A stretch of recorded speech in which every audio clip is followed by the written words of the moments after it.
اور اب ڈرامہ کیوں مچا رہے ہیں یہ آئی جی سندھ کا؟ بنیادی ایجنڈا ایک ہے.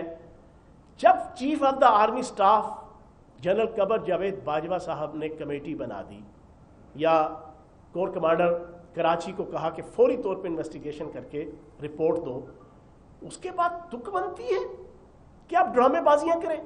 9 بجے سٹارٹ ہوتے ہیں، پچھلے 4 دن سے آپ دیکھیں گے رات کے 6 بجے تک. بڑی بے حرمتی ہوگی جی صفدر امان کی، بڑی بے حرمتی ہوگی جی آئی جی سندھ کی. بنیادی ایجنڈا ہے پاکستان کی فوج اور پاکستان کے اداروں کو پریشرائز کرنا.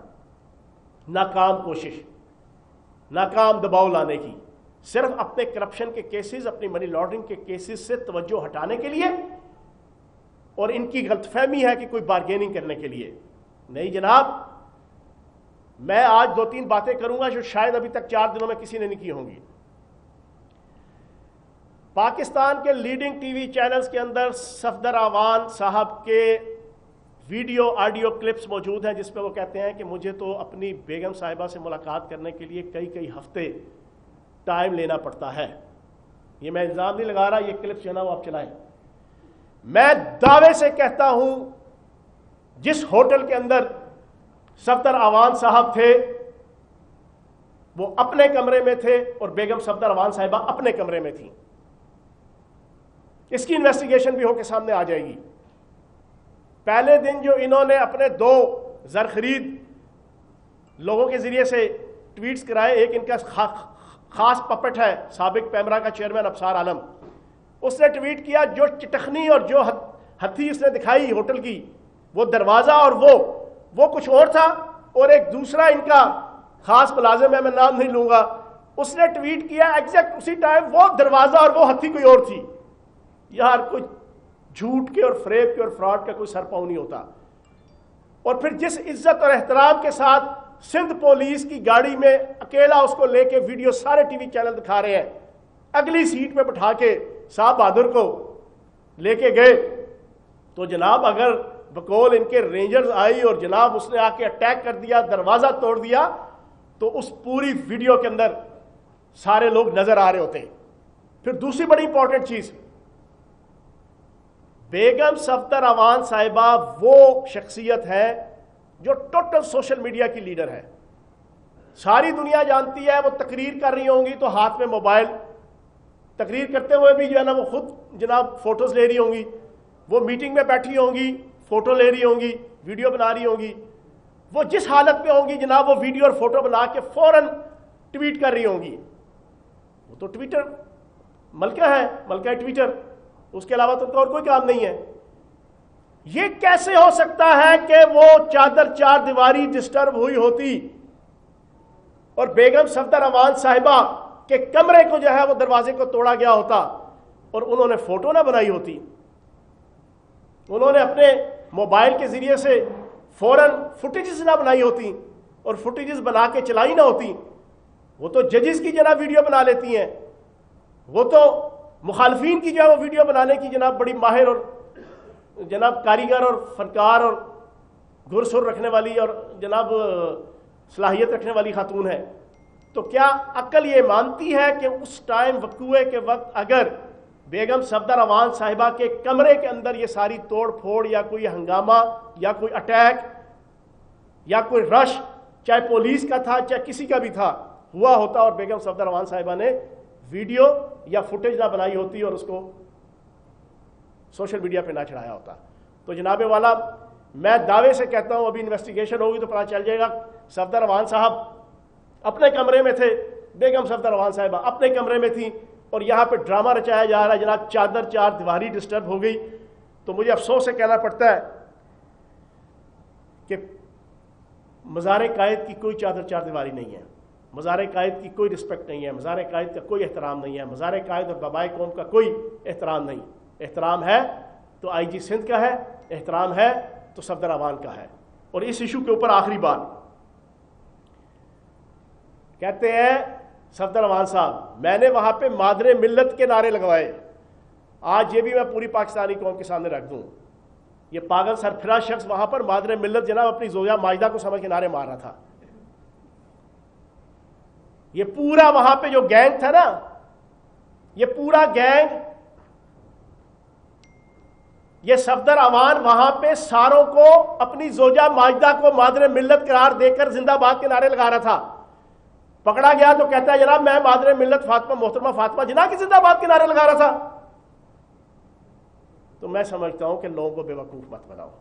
ٹھیک ہے جی. باقی chief of the army staff نے انکوائری کا حکم دیا ہے، انکوائری سامنے آئے گی، دودھ کا دودھ پانی کا پانی ہو جائے گا. آخری اور سب سے امپورٹنٹ ایشو، سب سے امپورٹنٹ، میں آج پاکستانی قوم کے سامنے اس آل شریف کی اور اس نواز شریف صاحب کی، اس بیگم صفدر امان صاحبہ کی جو پاک فوج اور اس کے اداروں کے خلاف جو ایک بغض اور کینہ اور عناد ہے، ساری دنیا سوچتی ہے، ہم بھی بیٹھ کے سوچتے ہیں یار آخر کیا وجہ ہے. ان کا پہلا دور، ان کا دوسرا دور، اس کے اندر جو انہوں نے کیا مجھے دہرانے کی ضرورت نہیں. ان کا جو آخری دور تھا سٹارٹ ہوا 2013 کے اندر افغانستان کی Afghan iron and steel consortium company, اس کا اور Indian steel authority of India, ان کا اور سجن جندال، ان تینوں کا ایک معاہدہ ہوا 1 ارب 80 کروڑ ٹن خام لوہا. صوبہ بامیان، ضلع حاجی کاگ، وہاں پر یہ ذخائر تھے. انہوں نے آپس میں معاہدہ کیا. معاہدہ کروانے میں حامد کرزئی کا ایک بھرپور کردار تھا. معاہدہ ہو گیا، لائسنس مل گیا انڈیا کو، سجن جندال کو. یہ 2013 کی بات ہے. 2014 میں 27 مئی کو مودی کی تقریب حلف برداری تھی وزیر اعظم کی. نواز شریف صاحب وہاں پر گئے اور بن بلائے گئے تھے، یہ بھی آن ریکارڈ ہے. پھر اینڈ ٹائم پہ انہوں نے وہاں پہ منت کر کے کہا کہ جناب مجھے جناب انویٹیشن بھیج دیں، ورنہ اینڈ ٹائم پہ انویٹیشن آیا تھا. انڈین اسٹیبلشمنٹ اور انڈیا اس بات پہ راضی نہیں تھے، لیکن ان کے اپنے تجارتی مفادات تھے، یہ وہاں جانا چاہتے تھے. یہ وہاں پر گئے. وہاں پر گئے تو تقریب کے فوراً بعد جب وہاں سے نکلے ہیں تو پاکستان کے ہائی کمیشن نے ان کو کہا کہ حریت کانفرنس کے کشمیری رہنما آئے ہوئے ہیں اور آپ سے ملاقات کے انتظار کر رہے ہیں، روایت کے مطابق کہ جب بھی کوئی پاکستان کا صدر یا وزیر اعظم آتا ہے تو پاکستانی ہائی کمیشن میں ان کی ملاقات ہوتی ہے. انہوں نے کہا انکار کرتے ہوئے کہ یہ میں نے ملاقات نہیں کرنی. سیدھا گئے ہیں سجن جندال کے پاس اپنے بیٹے کو لے کر. وہاں پر بیٹھ کے سارے معاملات طے ہوئے. وہ ایک دنیا کے اندر آئرن اور سٹیل کے جتنے کیٹیگریز ہیں 60 گریڈ کا لوہا سب سے مضبوط، سب سے افیکٹو اور سب سے اعلیٰ کوالٹی کا ہوتا ہے. اور یہ بنیادی طور پر سب سے بہترین جدید اسلحے کے استعمال اور اسلحے کے تیاری میں جو ہے وہ استعمال ہوتا ہے. انہوں نے وہاں پر اپنے معاملات طے کیے، ٹرمز اینڈ کنڈیشنز طے کی، اپنی پارٹنرشپ کی. واپس آئے ہیں. واپس آ کے پہلا کام انہوں نے کیا کہ FWO کے چیئرمین کو بلا کے کہا کہ صوبہ بامیان سے لے کے پشاور تک موٹر وے کی طرز کی جناب بہترین سڑک بنانے کا PC1 بنایا جائے. ان کے کان کھڑے ہوئے. انہوں نے کہا جی کوئی دور دور تک نہ لینا نہ دینا نہ معاملات، نہ کوئی ضرورت پاکستان کی ریاست کی، پاکستان کی. ساری انویسٹیگیشن کرنے کے بعد چیز تو ساری پتہ چل گئی. انہوں نے جناب اپنی رپورٹ دے دی کہ یہ منصوبہ فیزیبل نہیں ہے. بڑا سیخ پا ہوئے اس وقت جو وزیر اعظم تھے نواز شریف صاحب.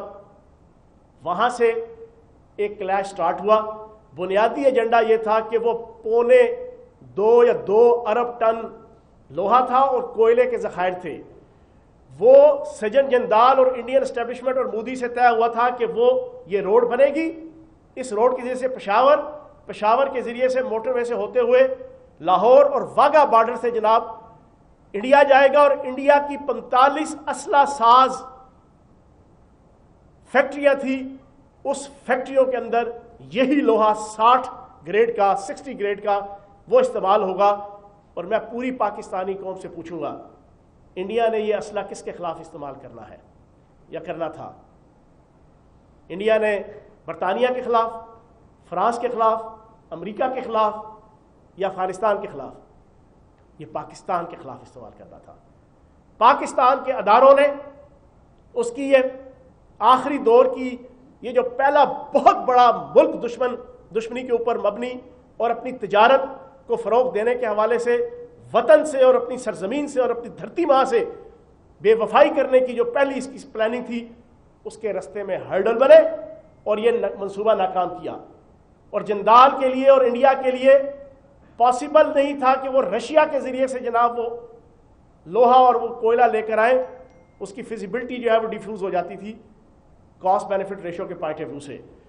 یہ میں نے بیسوں اور سینکڑوں وجوہات جو دوسرے دور کے اندر، اس میں سے یہ پہلا ایک میں نے آپ کے سامنے وجہ رکھی ہے. آج پاکستان کے اندر بدقسمتی سے انڈین چینلز، آج سارے پاکستان کے اندر ایک میڈیا کے اندر خبر چل رہی تھی کہ انسٹیٹیوٹ آف پالیسی ریسرچ نے ایک پورا انالیسس پیش کیا ہے کہ پچھلے 36 گھنٹے یا پچھلے ایک ہفتے یا اسپیشلی 2018 کے الیکشن کے بعد سے لے کے اب تک انڈین میڈیا کس طریقے سے 5th جنریشن وار کو ایڈوانس کرتے ہوئے، انہانس کرتے ہوئے سی پیک کے خلاف، جنرل عاصم سلیم باجوہ کے خلاف، پاکستان کے خلاف، پاکستان کے وزیر اعظم عمران خان صاحب کے خلاف، پی ٹی آئی کی حکومت کے خلاف، انڈین فوج کے خلاف، پاکستانی فوج کے خلاف کس کس انداز سے جو ہے وہ فرنٹ فٹ پہ آ کے لڑ رہا ہے، جو پہلے نہیں تھا. اور خصوصاً جب سے یہ مکس اچار پارٹی پی ڈی ایم 20 سپتمبر سے بنی ہے، اس وقت سے لے کے اب تک یہ ہر روز ایندھن فراہم کرتے ہیں. جو اسپیشلی یہ جو آئی جی سندھ اور بازار قائد کا اور صفدر عوان کا ایشو ہے، یہ روزانہ کا جو ڈرامہ صبح 9 بجے ایک فنکار آتا ہے، 10 بجے دوسرا اداکار آتا ہے، 11 بجے تیسرا کلاکار آتا ہے، اور جناب اسی طریقے سے 6 بجے تک ان سارے نوسر بازوں کی ایک لمبی فہرست ہوتی ہے. صبح 9 بجے آتے ہیں، کھربوں ڈالر کی کرپشن کے نیب کیسز کے اندر وہاں پیشی پہ آتے ہیں. لیکن 3 چیزیں آخری بات کر کے، اور سب سے امپورٹنٹ چیز، اس مکس اچار پارٹی اور اس آل پاکستان لوٹ مار ایسوسی ایشن یہ 3 چیزوں کے ارد گرد گھوم رہی ہے. 3 چیزوں کے ارد گرد. پہلا ان کا تماشا ہے، دوسری ان کی آشا ہے، اور تیسرے ان کی بھاشا ہے. تماشا ان کا کرپشن کا ہے، تماشا ان کا منی لانڈرنگ کا ہے، تماشا ان کا کک بیکس کا ہے، تماشا ان کا جو میں نے آپ کے سامنے رکھ دیا انڈیا کے ساتھ تجارت کا ہے، تماشا ان کا جعلی اکاؤنٹس کا ہے، تماشا ان کا منظور پاپڑ والے کا ہے، تماشا ان کا کھربوں ڈالر کی لوٹ مار کا ہے. یہ ہے پہلا تماشا. دوسرا ان کی آشا ہے. ان کی آشا ہے نیب کے ریفرنس اور کیسز سے ریلیف حاصل کرنا. ان کی آشا اور خواہش ہے کہ ہمیں بالکل کلین چٹ دے کے ہمیں صاف ستھرا سادھو، نعوذ باللہ معاذ اللہ، اللہ کا ولی غوث کتب کلندر قرار دے دیا جائے. اور بیگم صفدر عوان کی آشا ہے کہ اسے یہاں سے نکالا جائے اور جناب لندن میں بھجوا دیا جائے. دوسری آشا ہو گئی، پہلا تماشا، دوسری آشا، اور تیسرا ان کی بھاشا ہے. بھاشا یہ روزانہ آئین کی حکمرانی، جمہوریت کی حکمرانی، اداروں کی رسپانسبلٹیز، قانون کیا کہتا ہے، آئین کیا کہتا ہے، یہ بھاشا صبح 9 بجے شروع ہوتی ہے اور رات تک جناب ٹاک شوز کے اندر آپ ان کی بھاشا سنتے ہیں. تو بات سمپل سی ہے، تماشا کرپشن کا، آشا این آر او کی، اور بھاشا جناب جمہوریت، 18ویں ترمیم اور اداروں کی اپنی اپنی دائرہ کار کے اندر رہنے کی جناب تلقین. ان 3 چیزوں کے ارد گرد یہ مکس چار پارٹی اور آل پاکستان لوٹ مار ایسوسی ایشن گھوم رہی ہے. لیکن انشاءاللہ پاکستان کی 22 کروڑ عوام ان کی کسی سازش کو کامیاب نہیں ہونے دے گی، نہ انڈین چینلز کی، نہ انڈین میڈیا کی، نہ انڈین را کی. بہت شکریہ. ایک طرف سندھ حکومت نے جو ہے بلاول صاحب نے اپیل کی چیف آف آرمی اسٹاف سے کہ وہ اس پہ انویسٹیگیشن کروائیں. انہوں نے کورٹ کمانڈر سے رپورٹ لی اور ان کو حکم دیا کہ آپ اس کی انویسٹیگیشن کریں. دوسری جانب مراد علی شاہ صاحب جو وزیر اعلیٰ سندھ ہیں وہ ایک کمیٹی بناتے ہیں جس میں 5 لوگ شامل کرتے ہیں، جس میں تحریک انصاف کا کوئی ممبر نہیں ہوتا، اور اس میں اپنے ہی ان کے وزراء ہیں جو پارٹی کے، ان کو شامل کیا جاتا ہے. کیا آپ سمجھتے ہیں کہ بلاول بھٹو ایک طرف آرمی چیف سے مطالبہ کر رہے تھے اور دوسری طرف اپنی کمیٹی بنا رہے ہیں؟ کون سچا ہوگا اور کون جھوٹا ہوگا؟ کیسے فیصلہ کیا جائے گا؟ 18ویں ترمیم کی غزل سن کے پچھلے 10 سالوں میں کان پک گئے ہیں. یہ صبح سے لے کے رات تک بتاتے تھے کہ 18ویں ترمیم کے بعد صوبے با اختیار ہیں اور صوبوں کے پاس انتظامیہ، پولیس، تمام کے اختیارات صوبوں کے پاس ہیں. اب جب اسی اختیار کے تحت پولیس نے ایکشن لیا ہے تو اب یہ چیخنا چلانا شروع ہو گیا اور ڈبل گیم کر رہے ہیں. بنیادی طور پہ بلاول زرداری اور آپ کے مراد علی شاہ صاحب یہ ڈبل گیم کر رہے ہیں, اور بنیادی طور پہ انہوں نے سب کچھ کیا, پری پلانڈ کیا, اداروں کو ملائن کرنے کے لیے کیا.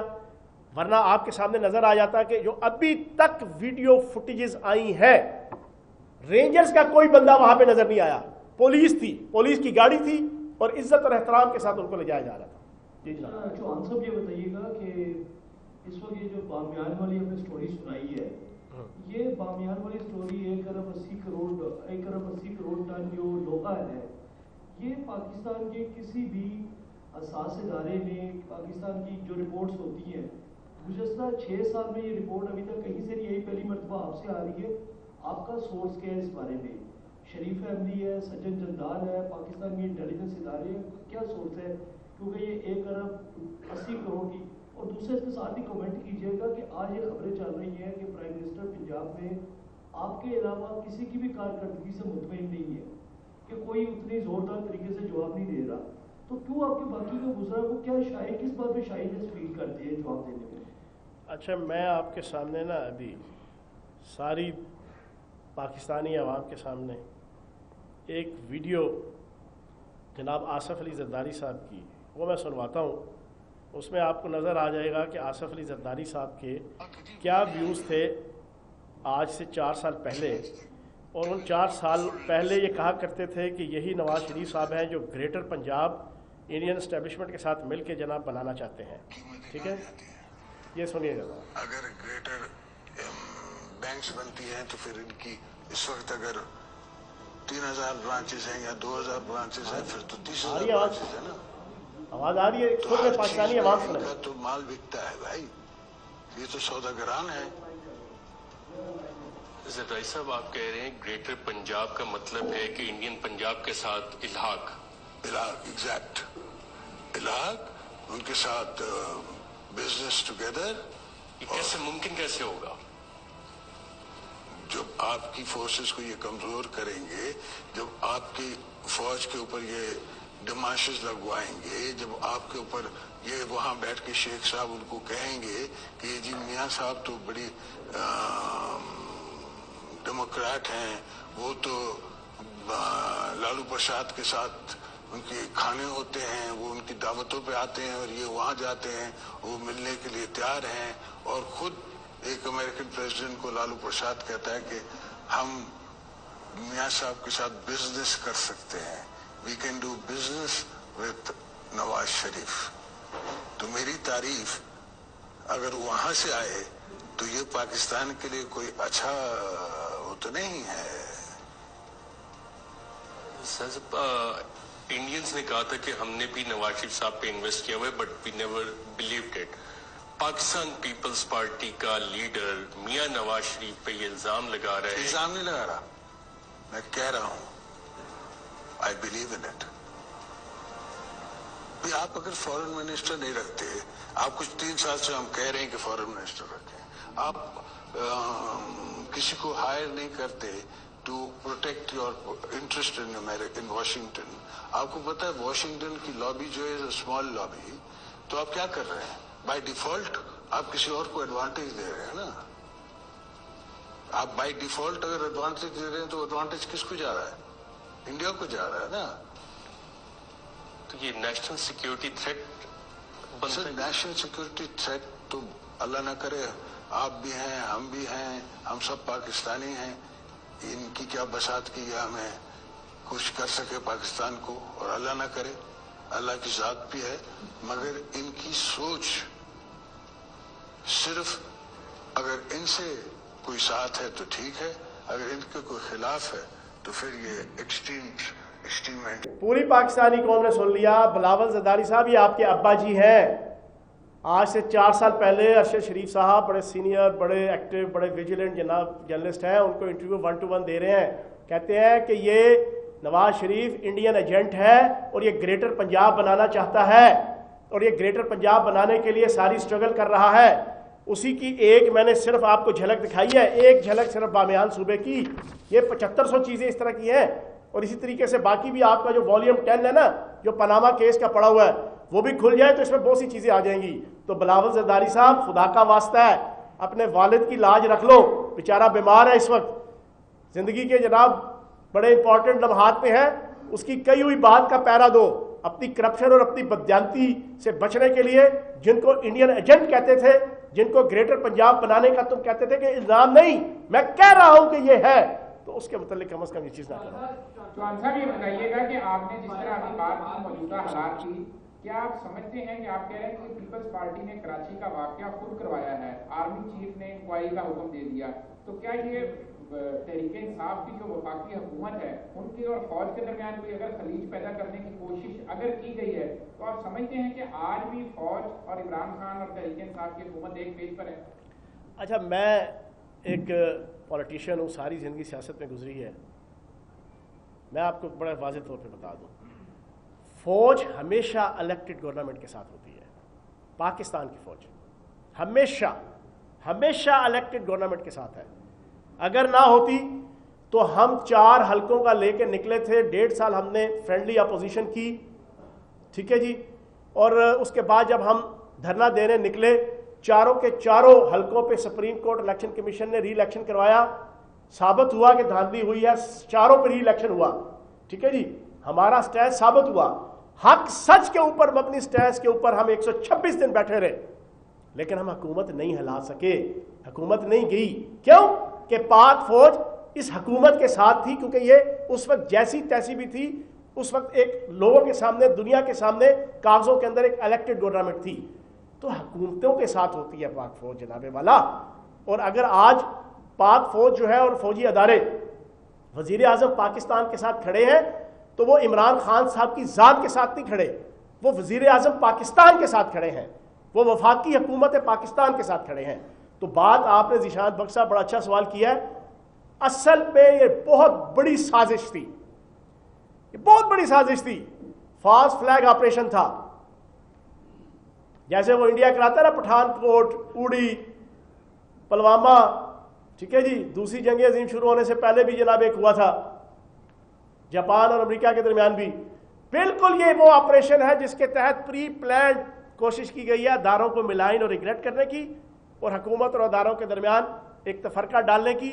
حالانکہ پوری پاکستانی قوم جانتی ہے 18ویں ترمیم سے پہلے بھی 18ویں ترمیم کے بعد بھی انتظامیہ اور پولیس 100% صوبوں کے تابع ہے, اور جو موجودہ آئی جی سندھ ہے وہ تو ہے ہی آلے زرداری کے غلام اور آلے زرداری کے گھر کا جناب باندھی. جی فاروقی صاحب, انکوائری کمپلیٹ ہوتی ہے تو اس کے بعد کتنا امکان ہے کہ آئی جی کو کم از کم جو ہے وہ واپس کیا جائے, اور کچھ سندھ میں کوئی بڑا فیصلہ آ سکتا ہے انتظامی حوالے سے؟ دیکھیں ابھی یہ ساری انویسٹیگیشن ہوگی. انویسٹیگیشن جو سندھ کی حکومت کی ہے وہ تو سارا ٹوپی ڈرامہ ہے, گونگلوں سے مٹی جھاڑنے کی ایک ناکام کوشش ہے. وہی وزیر بٹھا دیے ہیں جو سارا دن جناب وہ طوطا کہانی جناب وہ آلے زرداری کی جناب سناتے رہتے ہیں, ٹھیک ہے نا. ان کی کیا مجال ہے کہ وہ انویسٹیگیشن کریں, ان کی مرضی اور ان کی منشا اور ان کی تمنا کے برخلاف. لیکن اب جو آئے گی, کیونکہ ڈائریکٹ اٹیک کیا گیا نا اداروں کو, تو ادارے کی طرف سے جو ساری انویسٹیگیشن آئے گی تو پتہ چل جائے گا, اور اس کے مطابق پھر جو فیصلہ ہوگا. جی بٹ سر, ایک تو دوست نے سوال کیا کہ جو آپ نے بامیان والا الزام لگایا ہے وہ رپورٹ کس کی, اس کا براہ کرم وضاحت. اچھا میں بتاتا ہوں. ہاں, دوسرا سوال میرا یہ ہے کہ مریم صاحبہ کی جو آشا ہے باہر جانے کی, اس آشا کو کیا آپ پورا کر رہی ہیں حکومت؟ اچھا, میں نے یہ پہلی دفعہ بات نہیں کی یہ بامیان صوبے والی. میں منسٹر اور ایم پی اے بننے سے پہلے بھی ٹاک شوز کے اندر یہ بات کرتا رہا ہوں.